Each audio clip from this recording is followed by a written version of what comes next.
ఇంద్రనీల్ గారు ఏంటి బిల్లును కూడా ఇంతవరకు నోటిఫై చేయించుకోలేకపోవడం ఏంటి, బిల్లు తిరిగి రావడం ఏంటి? సార్ కనీసం వీళ్ళకి చిత్తశుద్ధి ఉందా? అంటే ఈ ఒక్క విషయమే కాదు, ఫస్ట్ దీని గురించి అయితే మాట్లాడదాము. 2014లో వీళ్ళు ఎప్పుడైతే ప్రభుత్వం ఏర్పాటు చేశారో అప్పటి నుంచి ఈ బిల్లుని ఎందుకు పెట్టలేకపోయారో అని చాలామంది మాట్లాడుతున్నారు కదా.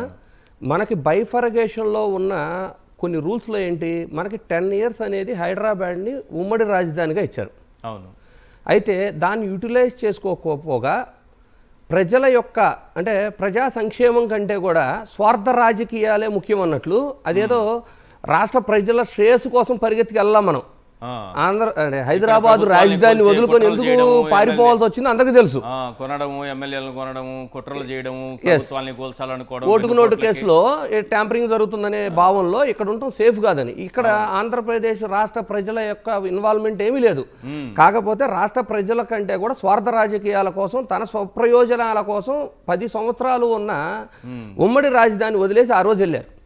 అప్పటి నుంచి ఇప్పటి వరకు మధ్యలో వైఎస్ఆర్సీపీ అధికారంలో ఉన్నా కూడా ఎవరైనా కూడా దాన్ని 2014 నుంచి నోటిఫై చేయమని చెప్పాల్సి వచ్చినా, లేదు కొత్తగా అమరావతిని ఆంధ్రప్రదేశ్కి ఏకైక రాజధానిగా ప్రపోజల్ పెట్టాలన్నా కూడా 10 years ఉన్న మన విభజన చట్టం ఏదైతే ఉందో దాంట్లో అమెండ్మెంట్ చేయాల్సిన అవసరం ఉంది.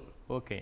సో అమెండ్మెంట్ విషయం ఎప్పుడైతే వస్తుందో అసలు Schedule 9, Schedule 10లో మనకు రావాల్సిన వాటా ఇప్పటిదాకా వచ్చినాయా? అంటే మనకున్న ఉమ్మడి ఆస్తులు ప్రభుత్వ సంస్థలు అవ్వచ్చు, ప్రభుత్వ కంపెనీలు అవ్వచ్చు ఉన్నాయి.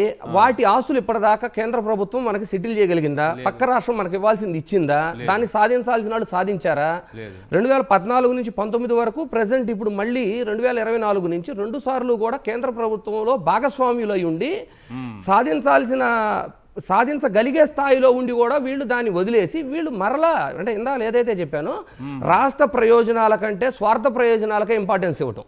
ఇప్పుడు కూడా ఏంటి 2014 నుంచే దీన్ని అంటే అమరావతిని ఏకైక రాజధానిగా గెజిట్ నోట్ అడిగినప్పుడు అది అడిగితే డెఫినెట్లీ ఏం జరుగుతుంది, మీకు విభజన చట్టంలో అమెండ్మెంట్ చేయాల్సి వస్తుంది. మరి విభజన చట్టంలో అమెండ్మెంట్ దాకా వెళ్ళినప్పుడు విభజన చట్టంలో ఉన్న మనకి రావాల్సిన హక్కులన్నింటినీ కూడా వీళ్ళు అడగాలి కదా. ఎందుకు ఓన్లీ రాజధానిగా ఒక అమరావతిని మాత్రమే గెజిట్ నోటిఫికేషన్ అడగటంలో వీళ్ళ స్వార్థం ఏంటి? మిగిలినవి కూడా అడగాల్సిన బాధ్యత ప్రజల తరపున వీళ్ళకి ఉందా లేదా? మనకి ప్రత్యేక హోదా అన్నారు, అది రాలేదు. తర్వాత వీళ్ళు అధికారంలో ఉన్నప్పుడు ప్యాకేజ్ అన్నారు, అది ప్రాపర్గా రాలేదు. అట్లీస్ట్ రెవెన్యూ లోట్ అన్నారు విభజన హామీ చట్టంలో, అది రాలేదు. ఇన్స్టిట్యూషన్స్ డెవలప్ చేయాలన్నారు, అవి రాలేదు. నేషనల్ ఇన్స్టిట్యూషన్స్ ఇక్కడ చాలా వరకు పెట్టాల్సినవి మెన్షన్ చేశారు, అవి రాలేదు. ఈ రోజున కేవలం ఒక రాజధాని అమరావతి విషయంలో వీళ్ళకు ఉన్న విఘ్నత అంటే ఇది మీకు విభజన హామీ చట్టంలో అమెండ్మెంట్ అవసరమైనప్పుడు వీటన్నిటిని కూడా కలిపి కదా వీళ్ళు అడగాలి. ఇవి అడగనప్పుడు ఇది స్వార్థ రాజకీయం అవుతుందా, లేదు అంటే రాష్ట్ర ప్రయోజనాల గురించి ఆలోచించే పరిస్థితుల్లో వీళ్ళు ఉన్నారా? రెండోది, ఎప్పుడైతే అప్పట్లో ఏది 2014 బైఫర్గేషన్ అయిన తర్వాత జనరల్గా ఏమవుతుంది, నేషనల్ గవర్నమెంట్ అనేది ఒక కమిటీ వేస్తుంది. అప్పుడు కూడా శివరామకృష్ణ కమిటీ అని ఒక ఎక్స్పర్ట్ కమిటీని వేస్తే అది రన్నింగ్లో ఉండగానే ఆగమేఘాల మీద ఆ కమిటీ రిపోర్ట్ రాకముందే నారాయణ గారితో ఒక మంత్రులతో సబ్ కమిటీ ఏర్పాటు చేసి ఆ సబ్ కమిటీ చెప్పేసింది అమరావతి చూజబుల్ అంటే ద పర్ఫెక్ట్ ప్లేస్ అన్నట్టు వీళ్ళు మెన్షన్ చేసి ఆయన వద్దని కూడా కొట్టుకున్నారు. అందులో శివరామకృష్ణ కమిటీ వాళ్ళు ఎంత ఎక్స్పెక్టెడో కూడా వీళ్ళు ఒకసారి తెలుసుకుంటే మంచిది.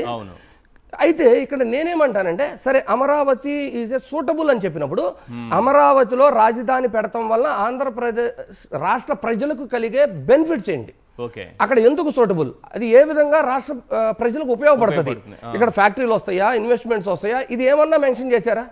వాళ్ళు చెప్పిందల్లా రాష్ట్రానికి మధ్యలో ఉంటుంది. అంటే మహారాష్ట్రకి మధ్యలో ఉందా, కలకటాకి మధ్యలో, పశ్చిమ బెంగాల్కి మధ్యలో ఉందా, తమిళనాడుకి మధ్యలో ఉందా?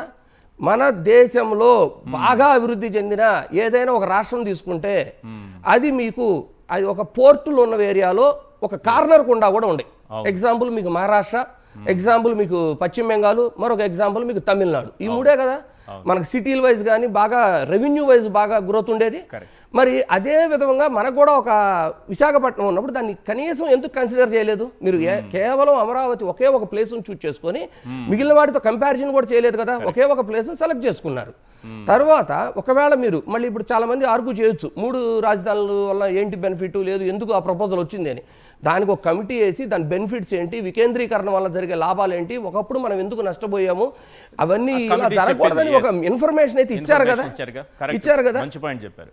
సో ఇవన్నీ ఏంటంటే అమరావతి ఎందుకు అనడానికి ఏ రీజన్ చెప్పలేకపోయారు. సెంటర్ లో ఉంది అనే ఒక పాయింట్ తప్పిస్తే మిగతా ఏ కారణాలు చెప్పలేకపోయారు. 3 రాజధానులు ఎందుకు అనడానికి కమిటీలు 2-3 కమిటీలు ఉన్నాయి కదా, వాళ్ళు కొన్ని రీజన్స్ చెప్పుకుంటూ వచ్చారు, ఈ కారణాలతో మనకు కావాలి అని. ఇక్కడ చెప్పలేకపోయారు. మంచి పాయింట్ ఇది. ఇంకొకటి, మీరు టీడీపీ ప్రభుత్వం అధికారం గురించి మాట్లాడితే రాజధానితో కంపేర్ చేసేది కాకపోయినా ఒక 2 పాయింట్లు చెబుతా చూడండి. బోయిలర్ రిజర్వేషన్, అది కేంద్ర ఆమోదం రావాలి అంటే దానికి ఒక కమిటీ వేసి ఆ కమిటీ ప్రొసీజర్ అదంతా ఉంటుంది. ఏమీ లేకుండా అసెంబ్లీలో ఒక తీర్మానం చేసేసి నేషనల్ గవర్నమెంట్కి ఒక రిప్రజెంటేషన్ పంపించేసి మీకు రిజర్వేషన్ రాదు, వాళ్ళు తిరస్కరించారని చెప్పేస్తారు. ఓకే. అంటే పోలవరం ఉంటుంది, పోలవరానికి closure of the account complete చేసి ఇప్పటి వరకు ఇంత ఖర్చు అయింది and due to these reasons మాకు బడ్జెట్ పెరిగింది అని మాడిఫైడ్ డిపిఆర్ ఇవ్వాలి. అది ఇవ్వకుండానే బడ్జెట్ అడుగుతారు, కేంద్రం మాకు ఇవ్వలేదు, కేంద్రం మాకు అన్యాయం చేసింది అని చెప్తారు. అంటే వీళ్ళు ఏది చేసినా కూడా అంటే వాళ్ళ ఇంటెన్షన్ వాళ్ళకి ముందే తెలుసు. ఈ రోజున కూడా అమరావతి బిల్ అనేది పార్లమెంట్లో ఇది శాంక్షన్ అవ్వదు, వాళ్ళకి తెలుసు. రైతుల నుంచి డిమాండ్ ఉంది కాబట్టి ఒక డ్రామా ఆడారా తెలుసు మరి. అంటే ఇప్పుడు ఏం చేస్తారంటే ఫర్దర్ గా దీన్ని తర్వాత 2024 నుంచో ఇట్లా రకరకాల రీజన్స్ పెట్టి కన్విన్స్ చేసి మేము సాధించాము అని చెప్పాలని ప్రయత్నమే గానీ ఈ విధంగా ఇప్పుడైతే రాదని తెలుసా వీళ్ళకి తెలుసు కదా సార్. ఉద్దేశపూర్వకంగా డ్రామాలు ఉద్దేశపూర్వకమే. మరి ఇప్పుడు నేను ఇంత క్లియర్ గా చెప్తున్నా కదా, 2014 నుంచి దీన్ని గెజిట్ గా ఆమోదించాలి అంటే చూడండి, మనకి బైఫర్గేషన్ రూల్స్ లో ఏముంది, మనకి కొత్త రాజధాని రెస్పాన్సిబిలిటీ మొత్తం కేంద్రమే తీసుకోవాలని ఉంది. ఇప్పుడు దీనికి అసలు అమరావతి అనేది ఫస్ట్ సెల్ఫ్ ఫైనాన్స్ ప్రాజెక్ట్ గా అనౌన్స్ చేశారు, చేసి అప్పులు ఇప్పుడేమో అప్పులు చేస్తున్నారు. కట్ చేస్తే ఇప్పుడేంటి, దీన్ని 2014 నుంచి గెజిట్ గా తీసుకుంటే అదే బైఫర్గేషన్ ని అమెండ్మెంట్ చేస్తే బైఫర్గేషన్ లో ఉన్న రూల్స్ వైజ్ మరి ఈ బడ్జెట్ ఏదైతే ఖర్చు చేశారో ఇప్పటిదాకా 2014 నుంచి ఇప్పటి వరకు ఖర్చు చేసిన అకౌంటబిలిటీ కేంద్రం భరిస్తుందా లేదు రాష్ట్రం భరించాలా, ఈ క్లారిటీ ఇవన్నీ లీగల్ ఇష్యూస్ అవుతాయి అని వీళ్ళకి తెలియదా? అంటే ఈ మాత్రం బేసిక్ సెన్స్ లేకుండానే బిల్లు పంపించారా మీరు? సో వీళ్ళకి తెలుసు సార్ ఈ బిల్లు. ఇప్పుడు రైతుల్లో ఒక డిమాండ్ అయితే మొదలైంది కాబట్టి వాళ్ళని ఏదో ఒక రకంగా కొంత ఏదో మేము చేస్తున్నాము, మా ప్రయత్నం మేము చేస్తున్నాము, అక్కడ కేంద్రం వెనక్కి పంపింది అని చెప్పుకోవడానికే ఈ ప్రయత్నం. అందుకే మీకు ఇంకో 2 ఎగ్జాంపుల్స్ కూడా ఎందుకు చెప్పాను, పోలవరం డిపిఆర్ సంగతి అండ్ బోయ్ రిజర్వేషన్ సంగతి కూడా మీకు ఎగ్జాంపుల్ చెబుతుంది. ఎందుకు అంటే వీళ్ళు ప్రతి విషయాన్ని పార్లమెంట్కి పంపేటప్పుడు ఈ విధంగానే వీళ్ళు కేవలం రాజకీయం కోసమే కానీ ప్రజా సంక్షేమం. మరి ఇన్ని చెప్తున్నారు మీరు, నాకు అనుమానం ఇంకా అంటే మేము చూసిన గ్రాఫిక్స్ ఇవన్నీ రావా, మా బుల్లెట్ ట్రైన్ రాదా? రావాలని కోరుకోవాలి సార్, అందరూ రావాలని కోరుకుంటారు. కానీ ఈ బడ్జెట్లు ఎలా ఉండయి అంటే, ఇప్పుడు ఒక సామాన్యుడిగా నేను ఇల్లు కట్టుకుంటా సార్, నా సొంత ఇంటికి ఎస్ఎఫ్టీకి 4,000 రూపాయలు ఖర్చు అవుతుంది అని నాకు తెలిసినప్పుడు మరి 9,000 రూపాయలు 10,000 రూపాయలు ఎస్ఎఫ్టీతో కడుతున్నారు అంటే సామాన్య ప్రజలకు సైతం ఇక్కడ ఏం జరుగుతుందో తెలిసిపోతుంది. ఇందాల నాగార్జున యాదవ్ గారు చెప్పినట్లు కేవలం చెరువుల్లోనో వాగుల్లోనో కాదు సార్, దేవాదాయ శాఖకు సంబంధించిన ల్యాండ్స్ లో కూడా ఇచ్చారు. అవి 10 years నుంచి లీగల్ గా ఉండే. ఇక్కడ చాలా క్లియర్ గా చెప్పాల్సింది ఏంటంటే ప్రొసీజర్ ఏంటంటే, ఇప్పుడు నా ల్యాండ్ నేను గవర్నమెంట్ కి ఇస్తే ఇమీడియట్ గా గవర్నమెంట్ రిటర్నబుల్ ఫ్లాట్స్ గా నాకు ఇచ్చింది. ఎలా ఇచ్చింది, కొన్ని ప్రాంతాల్లోనేమో నేను ఇంతవరకు ఇష్టపడలేదు, రాజధానికి భూమిని ఇవ్వడానికి ఇష్టపడలేదు, కానీ నా ప్రాంతంలో నా భూముల్లో కూడా రిటర్నబుల్ ప్లాట్స్ ఇచ్చేసింది. అలాగే దేవాదాయ శాఖ భూముల్లో కూడా రిటర్నబుల్ ప్లాట్స్ ఇచ్చింది. 10 సంవత్సరాలకు పైగా కోర్టుల్లో కేసులు నడుస్తున్నాయి. నా క్లియర్ టైటిల్ ఉన్న ల్యాండ్ నేను ప్రభుత్వానికి ఇచ్చి ఈ రోజు నేను అమ్ముకోలేని పరిస్థితిలో 10 సంవత్సరాల నుంచి రైతులు ఇబ్బంది పడుతున్నారు. వీళ్ళకి ఏమని చెప్పారు, డెవలప్ చేసిస్తా అన్నారు. మనం కానీ హైదరాబాద్లో మీరు శ్రీశైలం వెళ్ళే రోడ్డు కానీ అటు వెళ్తే మనకి ఓపెన్ ప్లాట్స్ ఉంటాయి చూడండి, సున్నం వేసి అంటే ప్లాటింగ్ బిజినెస్ అంటారు చూడండి.